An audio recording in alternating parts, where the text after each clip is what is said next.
Title: Under the Sky of India, based on real love story of an Indian couple. Author: Nazanin Amiri. Prologue.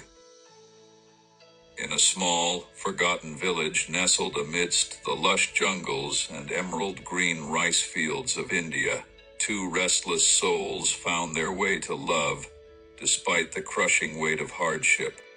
Raj and Aarti, born into families where poverty was not just a condition but a way of life, discovered in each other a solace that neither the hunger of the body nor the hunger of the soul could deny. Raj was the son of a laborer who toiled on lands that would never bear his name. His father's calloused hands and sun-scorched face were testaments to years of unrelenting struggle. His mother, a woman of quiet dignity, stitched garments until her fingers bled, weaving hope into every seam even as her family's plates remained nearly empty. From them, Raj learned that strength was not in words but in endurance, and that dreams were not spoken aloud lest they be stolen by reality. Aarti, like a wildflower blooming in barren soil, possessed eyes that gleamed with unspoken dreams and a heart that refused to be tamed by circumstance. She was the daughter of a fruit seller, whose only possession was a wooden cart that wobbled its way through the village market, barely making ends meet. Her mother, weary yet kind, poured her prayers into the morning air and her silent tears into the night, hoping that fate would be gentler to her daughter than it had been to her. In a world where the chasm between wealth and destitution was deeper than the valleys of the Himalayas, Raj and Aarti found the one thing that neither gold could buy nor poverty could extinguish: love.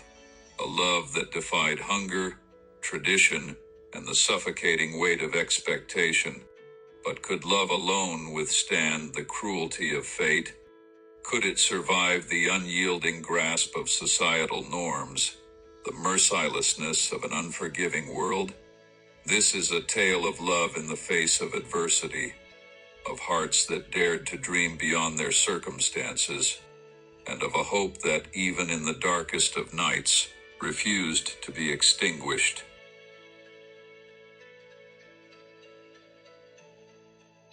Chapter 1.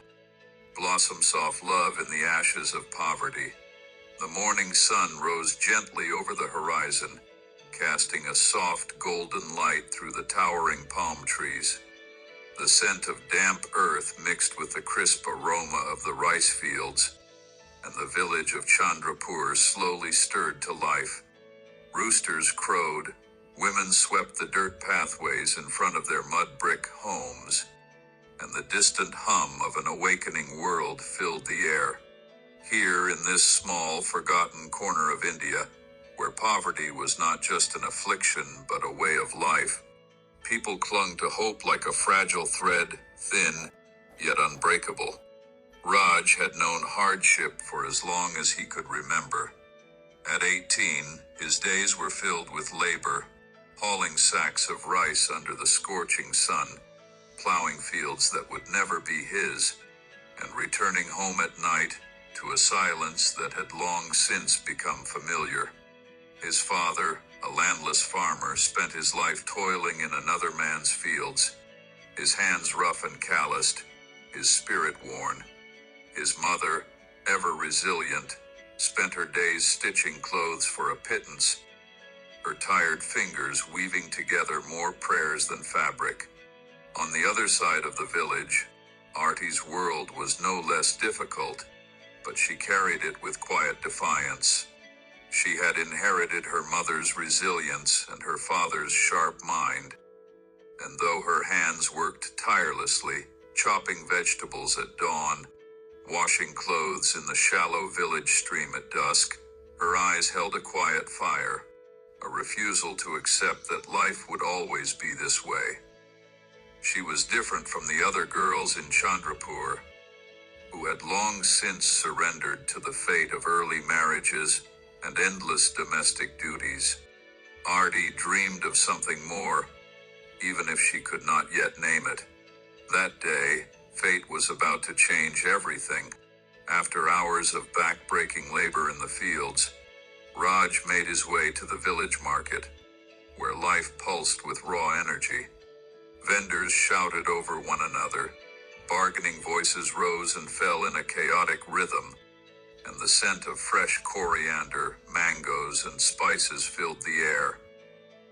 He had been here countless times before, but today something was different. He heard her voice first. Clear, confident, and melodic, Aarti's voice cut through the noise of the market as she called out prices to passing customers. Raj turned his head toward the sound and saw her standing behind a small wooden cart, a yellow scarf draped over her shoulders, her dark hair catching the morning light. She was speaking to a customer, a soft smile playing on her lips, completely unaware of his gaze. It was not the first time he had seen Aarti, but today, something shifted inside him. Until now, life had been a battle for survival, leaving no room for dreams, let alone love. But in that moment, for the first time, Raj allowed himself to wonder, was it possible to want something more than just survival? Aarti, too, felt the weight of his gaze. But when she met his eyes, she did not turn away in shyness like most village girls would have. Instead, she held his stare for a fraction of a second before looking back at her customers. There was something different about Raj. His eyes did not carry arrogance or entitlement, only quiet understanding. That night, as Raj lay on the thin mattress in his dimly lit home, he could not push the memory of Aarti from his mind. Her voice, her presence, her quiet strength, it lingered like an unspoken promise. But love in this village was not easy. Here, traditions ruled with an iron grip. The invisible walls between social classes were higher than the mountains, and the judgment of society weighed heavier than the scorching midday sun. Love, especially between two souls burdened by poverty, was not a fairy tale, it was a battle. And neither Raj nor Aarti yet knew the storm that was coming for them. Chapter 2. Silent flames, unspoken whispers. Days had passed since that brief encounter in the market, yet Raj couldn't shake the image of Aarti from his mind. He wasn't accustomed to feelings like these, emotions that crept into his heart uninvited, taking root in the cracks left by years of hardship. In his world, love was a distant luxury, a tale whispered in old songs and bedtime stories, but never meant for men like him. Raj knew that life did not allow men of his kind to dream. Laborers like him had no time for love, no right to desire. But for the first time, something within him had shifted. He no longer worked just to survive. There was now a quiet hope stirring in his soul. If love could exist even in the depths of poverty, did he not have the right to grasp it? Across the village, Aarti found herself wrestling with an unfamiliar sensation. She had spent her life avoiding the stares of village men, dismissing their glances with indifference. And yet, for the first time, she found herself lingering on a gaze, one that was neither forceful nor fleeting, but steady, patient, and understanding. Why did Raj's eyes hold such quiet strength? And why did the thought of him send an inexplicable flutter through her heart? That evening, as the sky burned with hues of crimson and gold, Raj wandered toward the shallow river on the outskirts of the village. It was a place where villagers gathered to fetch water, wash clothes, and escape the relentless heat. But at this hour, it was empty. He sat on a smooth rock by the riverbank, his worn hands resting on his knees, his gaze fixed on the rippling water. A soft rustling of footsteps broke the silence. He turned and saw Aarti approaching, a brass water pot in her hands. Her scarf had slipped from her head, resting on her shoulders, and the evening breeze played gently with her long, dark hair. For a moment he considered looking away, but their eyes met, and instead of retreating, Aarti took a step closer. "Why are you sitting here alone?" Her voice was calm, but there was a quiet curiosity in it. Raj hesitated, caught off guard by her willingness to speak to him. But then a faint smile touched his lips. Sometimes, a man just wants to think about something that isn't real, but wishes it were. Aarti, kneeling to fill her pot with water, paused. She thought of the countless dreams she had buried in silence, the thoughts she had never dared to voice. And in this moment, with Raj sitting before her, those unspoken words suddenly felt closer to the surface. "Like what?" she asked, her gaze steady. Raj lowered his eyes to the ground. It wasn't easy to speak of things that had no place in his reality. But there was something about Aarti's presence that made the truth feel less impossible, like a life where poverty doesn't decide who we can or cannot be. A life where a man isn't forced to fight every day just to survive. Aarti studied him in silence. His words were not foreign to her. She had thought them 1,000 times before. But hearing them spoken aloud in Raj's voice made them feel more tangible. And in that life, what would you want? Raj smiled faintly but did not answer. That night, in separate homes, but with the same thoughts lingering in their minds, they fell asleep under the same starlit sky. Something had changed. Maybe it was love. Maybe it was only a dream.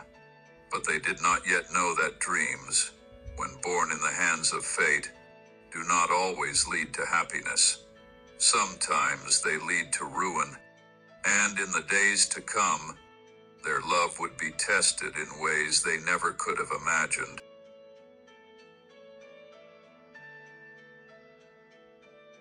Chapter 3. Dreams that became reality. Months had passed since that quiet conversation by the river, yet that night had become a turning point, changing the course of both Raj and Aarti's lives. They continued on their separate paths, but the stolen glances, the unfinished sentences, and the silent emotions in their hearts never faded. But fate had something greater in store for them. Aarti had always been intelligent, but in a world where girls were prepared more for marriage than for education, her future seemed destined to be nothing more than selling vegetables in the village market. Yet she refused to submit to the limitations imposed upon her. Her mother, a woman who had been a victim of these very restrictions, understood her daughter's dreams. Night after night, under the dim glow of an oil lamp, Aarti pored over old, tattered books, nurturing a vision of a life beyond the narrow confines of her village. Raj, too, had always been hungry for knowledge, but life had never given him the luxury of learning. Since childhood, his days had been spent laboring in the fields, and his nights had been swallowed by exhaustion. Yet deep inside, he harbored a love for learning, even when others mocked him, saying, "You're just a laborer's son. University is not for people like you." But sometimes fate bends in the face of unwavering determination. The village schoolmaster, recognizing the potential in both Raj and Aarti, encouraged them to take the university entrance exams. Though hesitant, they clung to a quiet hope. Days were spent studying under the scorching sun, and nights under the flickering light of a lantern their exhaustion overridden by an insatiable thirst for knowledge. And then, the impossible happened. Months later, when the exam results were announced, both Raj and Aarti had been accepted. A university education, something that seemed like an unattainable dream for two young people from the poorest families in their village, had now become a reality, a journey into a new world. The day they left for the city was filled with a mix of excitement and fear. The villagers, who had never imagined that two of their own could set foot in a university, watched them leave with expressions of astonishment, admiration, and for some, even envy. City life was not easy. Nothing felt familiar: the crowded streets, the towering buildings, the indifferent faces of strangers. But within the walls of the university, a new world unfolded before them, one that had once only existed in their dreams. Aarti pursued a degree in economics, determined to one day bring change to the lives of people like her. Raj, who had always been troubled by the injustices faced by the poor, decided to study law. Years had passed since they had sat by the river, speaking of their unattainable dreams, but now they were walking the path that could turn those dreams into reality. Yet, the distance between them had not disappeared. Though they lived in the same city, their lives became consumed by studies, financial struggles, and the constant effort to adapt to a new world. Their love never wavered, but time and distance tested it in ways they had never imagined. Raj often wondered if the university had pulled him away from Aarti. Were they still the same two people who had once dreamed beneath the village sky? The end of one journey, the beginning of another. 4 years passed. 4 years of struggle, sleepless nights, and relentless determination. But finally, they graduated. Raj, now a newly employed lawyer, received his first paycheck, and the very first thing he did with it was buy a simple silver ring. That evening, by the same river where their story had truly begun, he stood before Aarti, holding the ring in his calloused hands. His voice was steady but filled with emotion. "We always knew this journey wouldn't be easy. But you have always been the reason I kept fighting. Will you spend the rest of your life with me? Even if the world stands against us?" Tears welled in Aarti's eyes. She didn't need to think. She had walked this path not just for herself, but for them. Yes, Raj, always and forever. And that night, beneath the moonlit sky of the village they once called home, two hearts that had found each other in the depths of poverty, struggle, and hope finally became one. This was their love story, one that blossomed in hardship, endured the storm of fate, and in the end became a reality.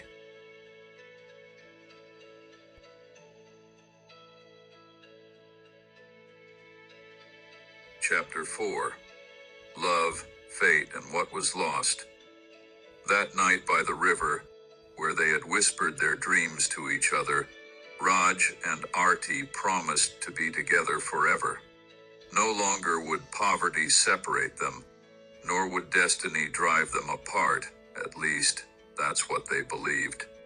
A few months later, in a simple yet deeply meaningful ceremony, surrounded by their family and a few close friends, Raj and Aarti were married. They were ready for a new life, one that they had built together.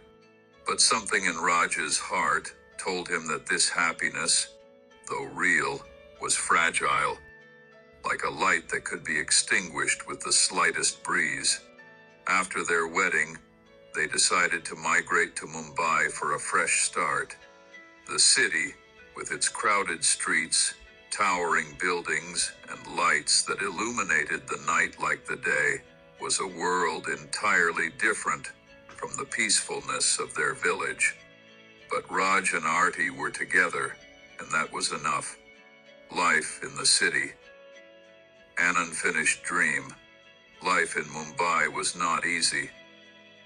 They lived in a small apartment on the outskirts of the city, surrounded by other migrants from distant villages who had come seeking a better life. Raj, now working as a junior lawyer, joined a small legal firm. His income wasn't much, but it was enough to get by. Aarti, too, found a modest job at an economic consulting firm, where she was admired, and a promising future seemed to be unfolding before her. Their life was full of hope. Their dream had come true. Evenings were spent by their small window, sipping tea together, talking about their dreams for the future. Aarti spoke of the day they would buy a larger home, of the children they would have, of returning to their village to build a school for poor children. Raj smiled, holding her hand in his gaze silent but resolute. He would make all her dreams come true because they were his dreams too. But fate doesn't always grant enough time to fulfill every dream. That fateful day was a regular morning like any other. Raj was getting ready to leave for work, and Aarti was supposed to head out a little later for an important meeting at her office. She was excited as she was to be promoted soon. "We'll celebrate tonight after work, Raj." "Of course, anywhere you want." Aarti smiled, threw her scarf over her shoulder, and left the house. Raj had no idea that this would be the last time he saw her. A few hours later, Raj was at his office when his phone rang. It was an unknown number, but when he answered, his entire world spun. "Is this Mr. Raj Kumar? Your wife, Mrs. Aarti, has been in a serious accident. Please come to the hospital immediately." His hands began to shake. His breath caught. An accident? The hospital? He couldn't process it. Raj rushed to the hospital, his heart pounding in his chest, cold sweat dripping from his forehead. When he arrived, he ran to the reception and said Aarti's name. A nurse looked at him with a pitying expression. Raj knew before she spoke what the answer would be. "I'm so sorry, Mr. Kumar. We did everything we could, but we lost her." A world that collapsed. Raj didn't hear anything else. His world went silent. The voices of doctors, the hurried footsteps of nurses, the murmurs of people in the waiting room, everything became distant, like the sound of waves crashing against rocks. They led him to the room where Aarti lay, motionless, on a hospital bed. Her face was still peaceful, as if she were merely sleeping, but her eyes would never open again. She would never smile again. Raj sat beside her, holding her cold hands, and the tears that he had been holding back for so long, the ones he had swallowed through all the hardships they had faced, flowed freely now. He wanted to speak, but no words were enough. This wasn't how it was supposed to end, Aarti. He had lost. All those struggles, all those sacrifices, all those hopes, they had crumbled in an instant. A life without Aarti. Days passed. Mumbai, the same bustling city, continued on, but for Raj, it felt like a prison. Their small apartment now felt like an empty tomb. He still heard Aarti's laughter in its corners. The half-drunk cup of tea on the table was still there, her green scarf still draped across the chair. But she was no longer there. Raj continued to go to his office, but working no longer had meaning. Every night he returned to an apartment that no longer felt like home. He still sat by the window, drank tea, but there was no one to talk to about their future anymore. In his dreams, he still saw Aarti. She would walk toward him with that familiar smile, those eyes full of life. But always, before he could reach her, she would vanish. Life continued, but it no longer had color. Love that will never be forgotten. Months passed, years passed, but Raj never left Mumbai. He still wore the simple silver ring he had bought for Aarti. He still sat by the same window, staring at the stars that shone brightly over the city. Life went on, but for Raj his heart had stopped the day he lost her. And their love, though brief, though unfinished, would live forever in his heart. The end.